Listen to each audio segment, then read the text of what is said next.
Acik ni sebagai peniaga cendol sagu rumbia, jual cendol ni dalam 22 tahun. Alhamdulillah lah, bila kita buat perniagaan macam ni, kita dapat berkongsi dengan penduduk sekitar lah. Jadi diorang boleh hantar kuih, hantar makanan lain. Jadi benda ni berkembang. Rezeki kita ni bukan untuk kita seorang. Semua orang dapat rezeki seorang, orang sekitar.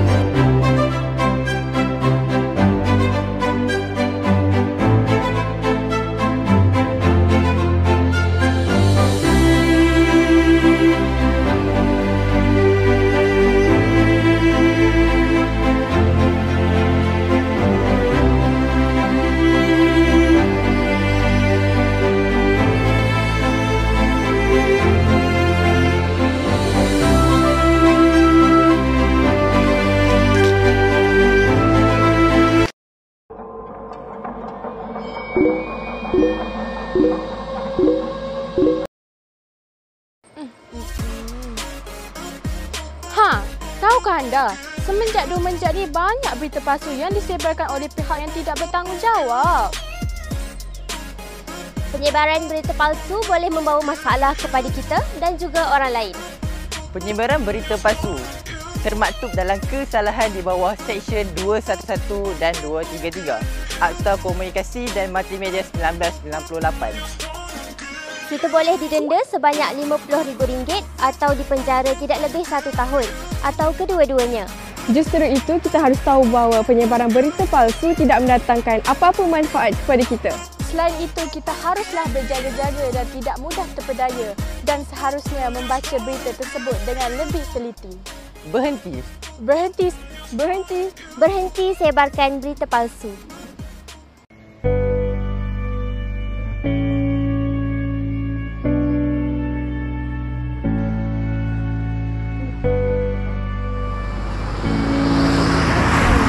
Jika bercakap mengenai cendol pandan, masyarakat Malaysia pasti akan mengingati tentang cendol yang dibeli di tepi jalan. Namun, Grab di Batu 11 Jalan Labu Negeri Sembilan ini menawarkan keenakan dan keaslian cendolnya yang tersendiri. Ia juga merupakan resepi asli masyarakat di Labu, Seremban.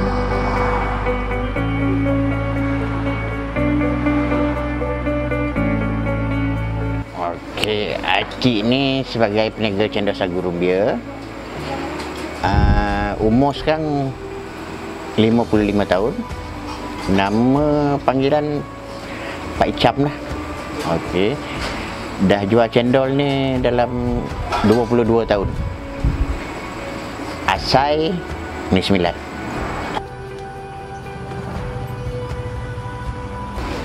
Mula-mula nak perkenalkan cendol sagu ni memanglah susah lah, sukar. Pasal cendol sagu ni jarang ke ataupun memang tak ada lagi jualan kan. Tapi acik cuba jugalah. Pasal cendol sagu ni warna dia coklat. Orang pelik. Kalau cendol hijau tu buat daripada tepung beras, warna hijau. Tapi ni warna coklat. Kesukaran yang mula-mula sekali sebenarnya kita sagu ni kita kena proses sendiri. Kita kena tebang pokok sagu, kabungkan, sagat, lepas tu ramas. Satu proses yang panjang dan sukar. Tapi kita permulaan kita semangat kita tu, kita nak perkenalkan kat orang tu, kita cubalah buat sebaik mungkin.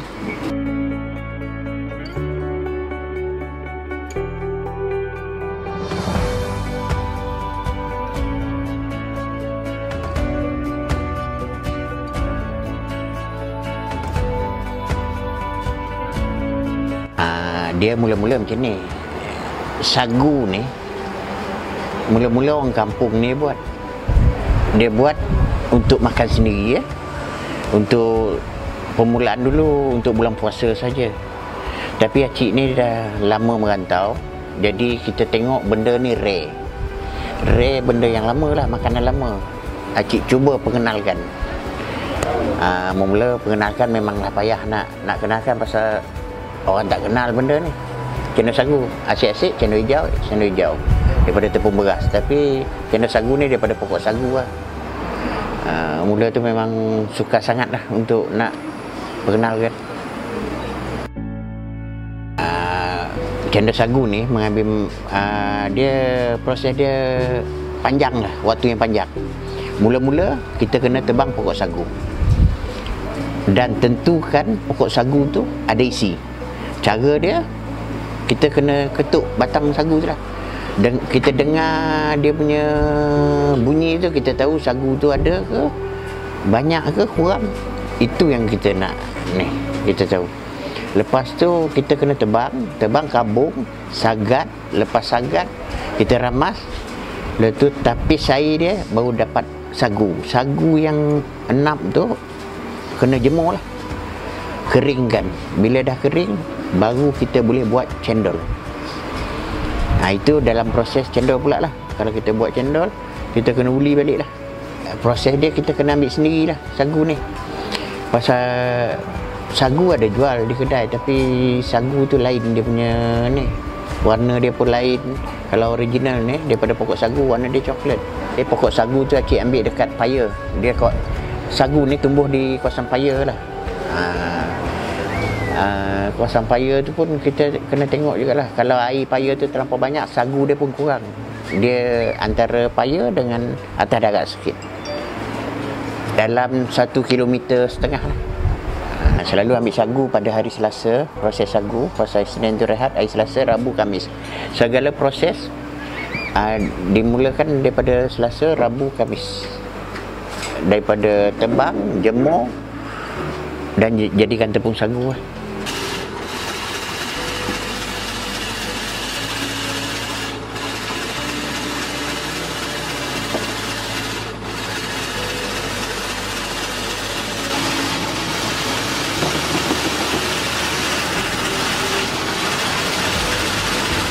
Cendol sagu dibuat daripada tepung sagu, daripada pokok sagu.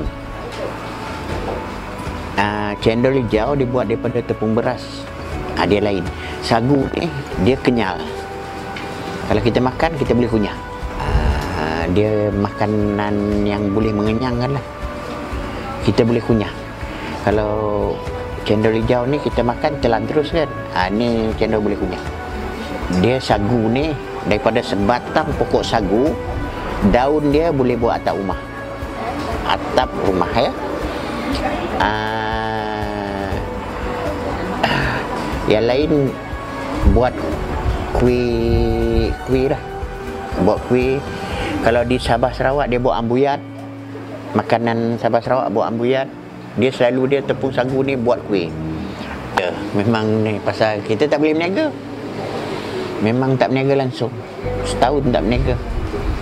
Tapi dulu masa kita berniaga, waktu tu lah kita perlu simpanan. Jadi tak terkesan sangat dia punya ni. Kalau kita nak berniaga ni, yang pertama sekali kita jangan berhutang. Kita modalkan apa yang ada dekat kita. Kalau ada RM10, kita modalkan RM10. Kalau RM100, kita modalkan RM100. Yang pertama sekali jangan berhutang. Kalau kita berhutang, masalah dia akan datang. Kita dah biasa berhutang, apa nak beli kita hutang. Hutang. Kalau boleh, jangan berhutang. Yalah, Alhamdulillah lah. Bila kita buat perniagaan macam ni, kita dapat berkongsi dengan penduduk sekitar lah. Jadi diorang boleh hantar kuih, hantar makanan lain. Jadi benda ni berkembang. Rezeki kita ni bukan untuk kita seorang. Semua orang dapat rezeki sikit seorang, orang sekitar. Jadi lama berkembang lah. Ini kita kongsi sesama penduduk lah. Dia dah jadi ikon dekat sini. Bila orang datang Labu ya, cendol sagu rumbia. Bila orang tanya duduk mana, duduk Labu, cendol sagu rumbia. Dia dah jadi ikon. Mula-mula berniaga, mula perkenalkan, memanglah peningkatan daripada awal berbeza, jauh beza daripada sekarang. Lebih-lebih lagi bila dah keluar media sosial kan, macam FB, Majalah 3, Selamat Pagi Malaysia, Nona. Jadi jauh dia punya beza dia, keuntungan dia tu. Bila kita siarkan macam tu, mula dulu kita dapat satu hari 100, 200, 300 macam tu kan. Lah ni satu hari kita boleh capai sampai ke 3K ke 4K dah. Satu hari. Media lah. Sebenarnya sekarang ni senang. Kita ada handphone, kita ada media. Senang. Terlampau senang sangat. Dulu kita susah. Kita nak berkenal. Media sosial ni senang je. Kita masukkan terus satu dunia tahu. FB, IG, sekarang ni Acik pun TikTok. Kan? Biasanya saya kalaulah tetamu datang rumah, tak kira lah kawan-kawan ke, saudara mara, adik-beradik, dia mesti akan cakap, apa istimewanya kawasan Labu ni kan. Jadi inilah specialnya, kita ada sagu rumbia kan. Jadi tempat lain rasanya tak ada rasanya. Yang ada cendol biasa yang hijau tambah durian, itu je. Tapi yang ini sagu original. Dia ada sagu rumbia jagung dan juga kacang. Jadi biasa kalau adik-beradik datang, terutama adik-beradik lah kan, bila sekali dia datang dia dah makan sagu rumbia, lain kali datang jom pergi sagu rumbia. Itu yang best tu kan. Kita pun dapatlah kan, seronok lah dengan kawan-kawan, dengan saudara. Memang selalu datang sini. Memang mengajak orang datang ke sini makan sagu rumbia. Lagipun parking pun senang, tepi jalan aja. Nak pergi arah dia pun senang. Daripada Labu ni pergi ke Nilai, kita dah tahu belah kiri. Nampak besar-besar sagu rumbia kan. Dan banyaklah multimedia yang datang, TV3, Majalah 3 pun datang sini makan sini. Jadi dah terkenal, orang dah tahu okey Labu sagu rumbia. Macam tu je.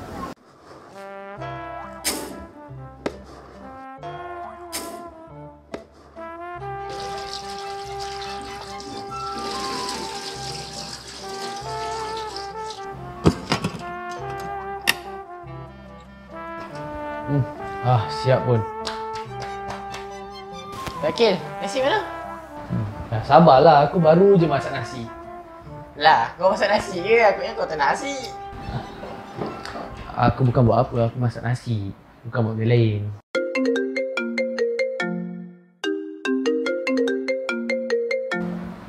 Ini nombor siapa ni?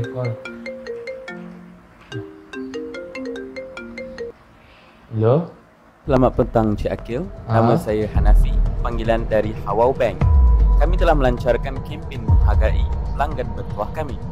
Cik Akil adalah antara pelanggan yang terpilih. Tapi sebelum itu, boleh Cik Akil bacakan nombor akaun bank dan Macam ada yang tak kena ni. Macam skema. Siapa kau tu, Akil? Entah, aku pun tak tahu siapa. Ragu-ragu dengan panggilan telefon daripada pihak yang tidak dikenali, abaikan adalah jalan yang terbaik. Kalau tak dipecahkan ruyung, manakan dapat sagunya. Begitulah kehidupan yang dilalui oleh Pak Echam dalam berusaha untuk mendapatkan hasil sagu tersebut. Kejayaan yang diperolehi bukanlah perkara yang mudah. Keikhlasan dan kesabaran menjadikan beliau lebih bersemangat dalam mengendalikan perniagaan ini. Justru, kegigihan dan semangat beliau boleh dijadikan contoh dalam mengecapi kejayaan dan kebahagiaan dalam hidup.